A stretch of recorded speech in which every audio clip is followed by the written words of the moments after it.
Vaxtında size dedim ki Azerbaycan'ın tarihi torpaqlarından rədd olub çıxıb gedək. Amma heç biriniz məni eşitmədiniz. İndi isə aldığım xəbərə görə seçilmişlərdən ibarət Azərbaycan hərbi qoşunu Qarabağa doğru yaxınlaşır.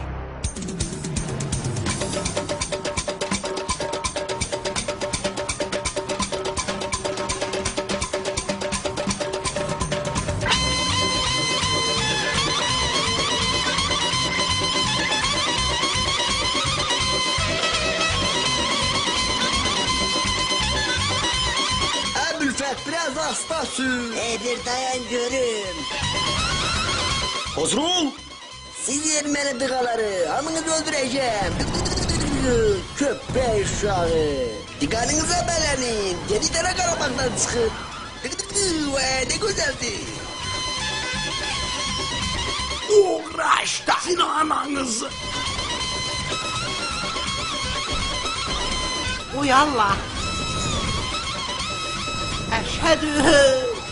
Bir fedeyim tahta var. Bu itine po.